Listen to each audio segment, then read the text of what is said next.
Hello, Hi. we're here with the Franks at the Frankies 457 location. Well, I'm Frank Falcinelli. Um, I would say our cooking style is home style. You know, simple ingredients, simple preparation, but the main ingredient is delicious food.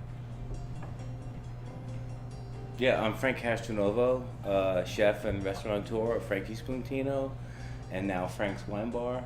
And I agree, we're home style Italian American food, inspired by our families, grandparents.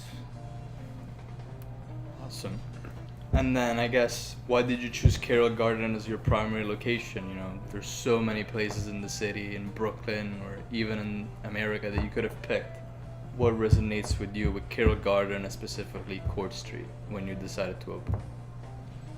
Well, I think what was resonating at the time was that New York was going through a major change after 9/11, and there was a big transition in real estate in the city.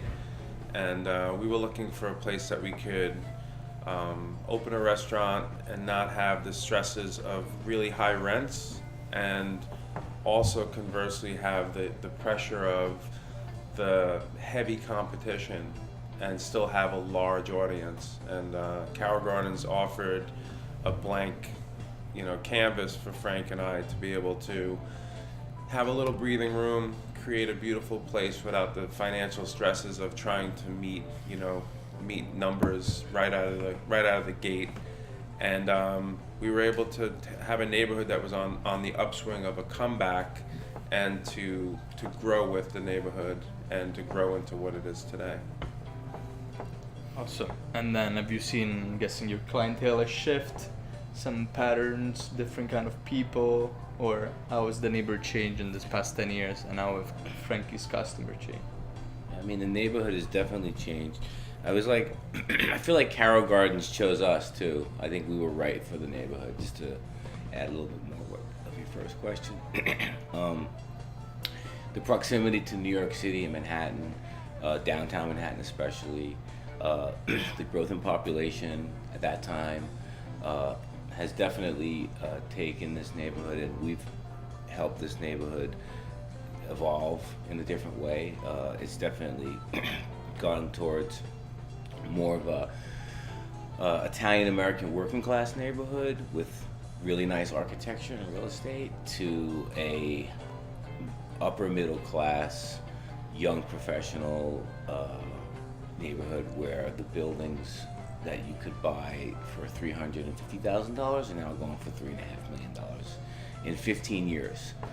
We opened Frankie's in 2004. We're having our 15th anniversary this September. So we've seen a lot of changes. We've seen changes in the clients and the customers, but there's still a lot of people that are from the neighborhood that are still here. It was predominantly an Italian American neighborhood. Makes sense. And then as we are seeing changes, you guys even changed, you decided to close down Prime Meat and open up Frank's Wine Bar and expand Frankie's. Could you talk to me about that move and why you decided to change? I mean, well, when we opened Frankie's in 2004, we were immediately successful. Been busy ever since. After about, I think, 8 years, we decided that we should open up another restaurant on the same block, because we were turning people away every night. We had sometimes 2-3 hour waits to sit in the dining room, in the garden, in the back, the stable we have in the back. So we decided, let's do another restaurant to just offer a different product, because we didn't really think then that Frankie's, that people would just want more Frankies. So we opened Prime Meats, which was also extremely successful. People loved it, but it's a different style of food. It was more of a Germanic food. We did farm to table. We did, it was more meat heavy. So it was more of a restaurant that people came to on like Thursday, Friday, Saturday, special occasions. Whereas Frankie's is like an Italian restaurant that you could eat almost every day, and we eat it every day. So then, which kind of brings us into why we made that change from Prime Meats into Frank's. And there's also, Prime Meats was more of a beer focused, kind of went better with the beer, kind of went better with that style of food. So I think there's a lot of wine bars. There's a lack of wine bars in this neighborhood, and I think that was kind of the inspiration. We got this sign that was given to us by a friend of ours named Jimmy Kimmel, and it was kind of like Frank and I just sat down one day and like, why don't we just grow Frankies, because that's what people really want. The customers still waiting in line for an hour or more for a table, and we have another dining room over there, so we could actually take reservations, which is something we never did in 15 years. So now people can make reservations. We can take larger groups, which is something that we were never able to do with this restaurant because of the size. And we also were able to expand our wine list because we had 2 cellars for Frankie's and Prime Meats.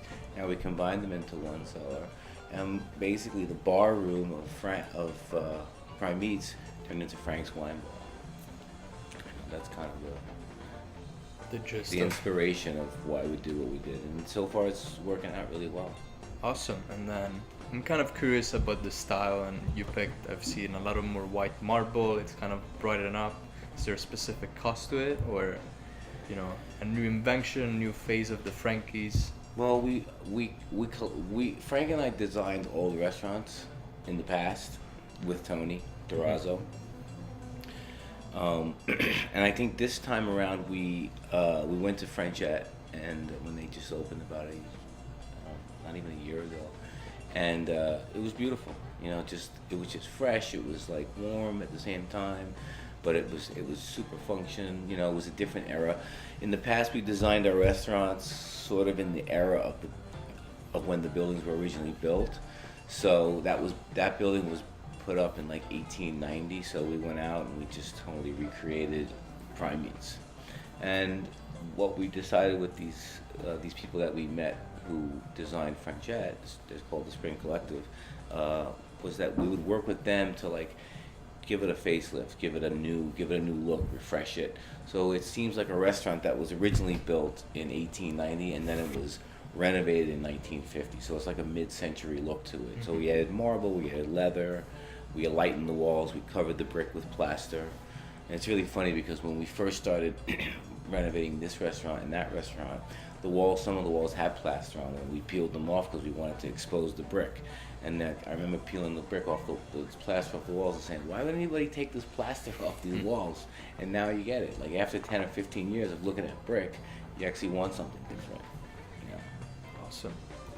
And then, we come up to the conclusion, like, why Frankies? What makes Frankies dishes so unique? Like, why everyone wants the cavatelli, the meatball? Is there some sort of comfort, emotion that people feel toward your food?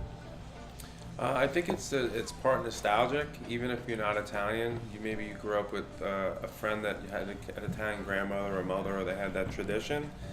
And the perspective that Frank and I took when we first opened Frankie's was to take those classics and define them and refine them and clean them up and add some dishes that were similar but not actually Italian, and kind of ride that edge of the Italian American experience.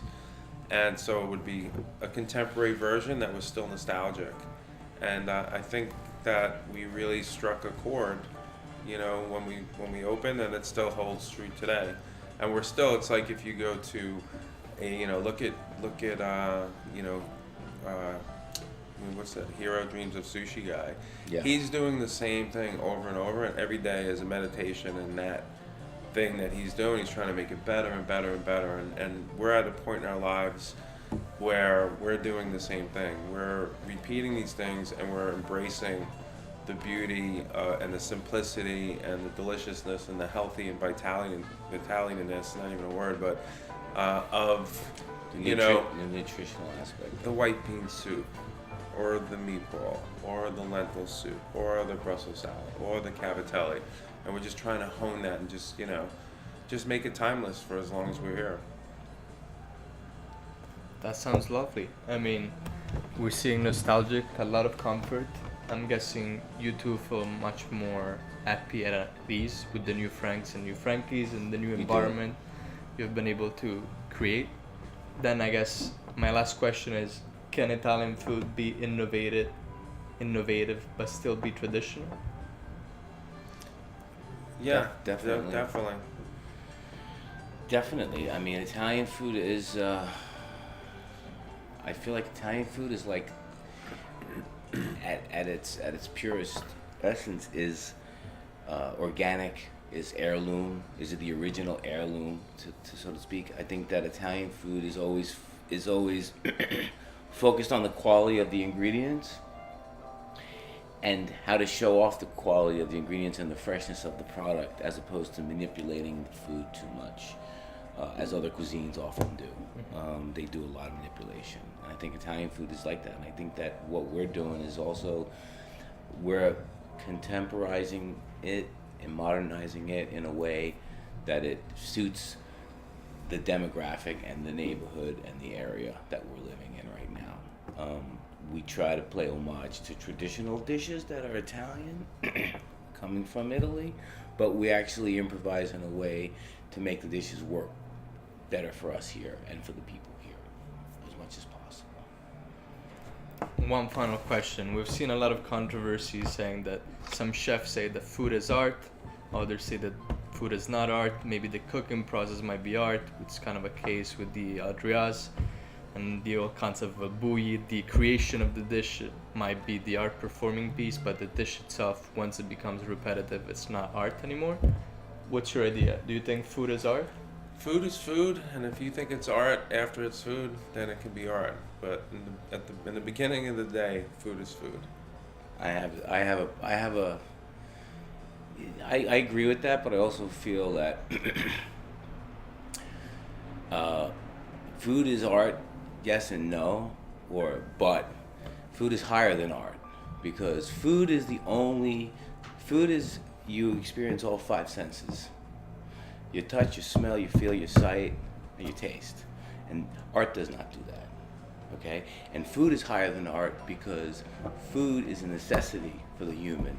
Art is not a necessity for the human. Thank you very much. We're here with the Franks. Please come visit them.